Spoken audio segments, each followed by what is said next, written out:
अब चलो मूव करते हैं नेक्स्ट चैप्टर, ऑप्टिक्स का ही दूसरा चैप्टर। पहला रे ऑप्टिक्स होता है, दूसरा वेव ऑप्टिक्स होता है। वेव ऑप्टिक्स में सच्ची बता रहा हूँ सिलेबस बहुत काटा इस बार, बहुत ज़्यादा, मतलब आसान चैप्टर बना के रख दिया इसको। इससे ज़्यादा आसान तो मैंने कभी देखा नहीं कि पिछले कभी किसी साल में हुआ है वैसा भी चैप्टर। क्या क्या पढ़ना है, सिर्फ 3 टॉपिक मेजर है जो कि आएगा, इससे बाहर आ ही नहीं सकता पेपर में, है ही नहीं कुछ बचा हो चैप्टर में। हाइजन प्रिंसिपल की बात करेंगे, सिलेबस देख के बता रहा हूँ मैं आपको। हाइजन प्रिंसिपल में क्या क्या पढ़ना है, तो चलो मैं तो कहूँगा बच्चों को फिर भी एक्स्ट्रा के लिए आप इसका स्टेटमेंट याद कर लेना, स्टेटमेंट याद कर लेना हाइजन प्रिंसिपल का, और वेव फ्रंट का, वेव फ्रंट का डेफिनेशन, वेव फ्रंट का डेफिनेशन 1 लाइन की डेफिनेशन है भाई साहब, इजीली याद हो जाएगा आपको। 1 से 2 लाइन की डेफिनेशन से ये दोनों। हाइजन प्रिंसिपल क्या कहता है इसकी स्टेटमेंट देख लेना, वेव फ्रंट को डिफाइन कैसे करते हैं इसको देख लेना, बस।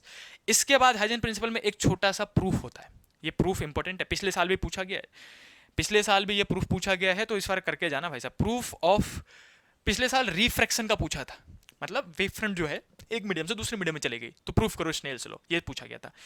और इस साल हो सकता है रिफ्लेक्शन का पूछ ले, रिफ्रैक्शन और रिफ्लेक्शन दोनों आपको टीचर ने करवाया होगा, नहीं करवाया होगा मुझे कमेंट करके बताओ, मैं आपके लिए वीडियो बना दूंगा, कोई दिक्कत नहीं है।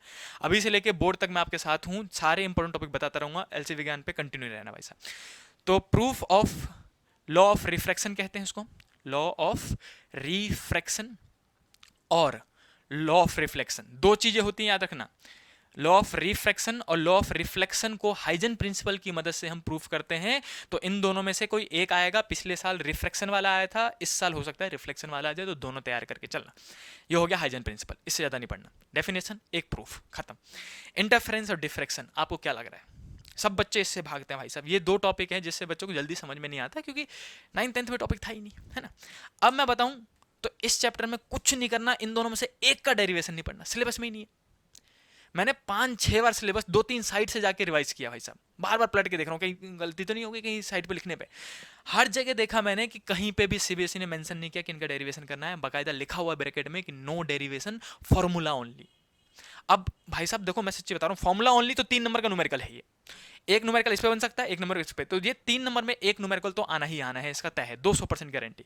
तो formula based numerical, formula based numerical आएगा। तो फॉर्मूला बेस्ड न्यूमेरिकल के लिए बच्चों मैं सच्ची बताऊं, सिर्फ फॉर्मूला रटो पहले, तो मैं सच्ची बताऊंगा ज़्यादा फॉर्मूले नहीं है। आप ब्राइट फ्रिंज के फॉर्मूले याद करो, ब्राइट के एक फॉर्मूला है, डार्क का एक फॉर्मूला है, और फ्रिंज विड्थ का एक फॉर्मूला है। फ्रिंज मैं यहाँ लिख देता हूँ, फ्रिंज विड्थ का एक फॉर्मूला है।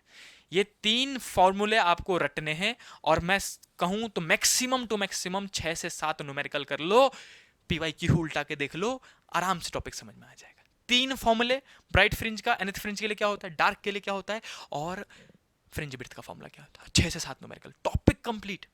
कोई सा भी क्वेश्चन आ जाए आराम से कर दोगे आप। डिफ्रैक्शन की बात करूं, same, no derivation at all, no derivation at all, सिर्फ फॉर्मूला बेस्ड न्यूमेरिकल है।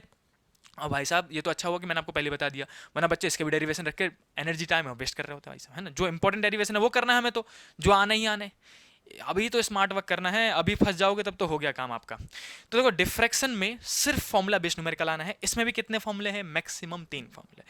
आप इसमें मैक्सिमा का फॉर्मूला पढ़ोगे, फिर मिनिमा का फॉर्मूला पढ़ोगे, और कुछ को न्यूमेरिकल आप करोगे एंगुलर फ्रिंज विड्थ पे। इसमें फ्रिंज विड्थ होता है, लीनियर फ्रिंज विड्थ कहते हैं, इसमें एंगुलर फ्रिंज विड्थ होता है, एंगुलर फ्रिंज विड्थ, इसके फॉर्मूले देखोगे आप। और इस पे भी 6 से 7 न्यूमेरिकल करने हैं, ताकि हाथ बैठ जाए, क्वेश्चन आए और तुरंत कर सकूं मैं। 6 से 7 न्यूमेरिकल करते करते ना फॉर्मूला भी बैठ जाएगा, कॉन्सेप्ट भी समझ में आ जाएगा, क्वेश्चन पढ़ना भी आ जाएगा। कहाँ से करने हैं, तो एक काम करो, अगर कोई भैया दीदी हैं आपके जिन्होंने 12वीं पास किए तो उनके पास पुरानी बुक होंगी, जो कि, या फिर एक काम करो ना, 200-300 की बुक आती है, अगर कोई लेना चाहे तो, नहीं तो किसी भैया दीदी से मांग लो। क्या मांगना है, पीवाईक्यूज, जो अरियंत के पीवाईक्यूज आते हैं, बहुत सारे क्या आते हैं, ओसवाल के भी आते हैं, तो कोई एक अच्छी सी जो आपको रिकमेंडेशन दे। मैं, अगर आप मेरे से रिकमेंडेशन मांगो तो मैं इस साल का पहले देखूंगा, एनालाइज करूंगा, तभी बताऊंगा, बिना एनालिसिस के मैंने बताता भाई। अंधेरे में तीर मारने की आदत है नहीं, जितना बताओ बच्चों को ताकि फायदा हो, टाइम वेस्ट करने की जरूरत ना है भाई। तो कोई भी एक बुक उठाओ पीवाईक्यू, उसमें देखो इनके क्वेश्चन पूछे गए हैं, उन्हीं क्वेश्चन को सॉल्व कर लो, बस टू द प्रैक्टिस क्वेश्चन करना है, टू द पॉइंट प्रैक्टिस करना है ना। तो ये थे मैक्सिमम टॉपिक जो कि आपको आ सकते हैं। मैं यहाँ से हट जाता हूँ, आप चाहो तो जल्दी से स्क्रीनशॉट ले लो उसका, और इतना टॉपिक कवर करके जल्दी से कमेंट करना। मैं आपको सारे चैप्टर, जितने भी चैप्टर हैं क्लास 12th के, उन सबके वीडियो बना के दूंगा, अभी से लेके बोर्ड तक। तो कंटिन्यू रहना और कमेंट कर करके बताते रहना, कोई भी प्रॉब्लम आए सीधे कमेंट करो, मैं एक्टिव हूँ, मैं आपके कमेंट का रिप्लाई भी करूँगा, जितनी हेल्प हो सके मैं जरूर करूँगा। तो मिलते हैं नेक्स्ट वीडियो में बच्चों, तब तक के लिए बाय बाय।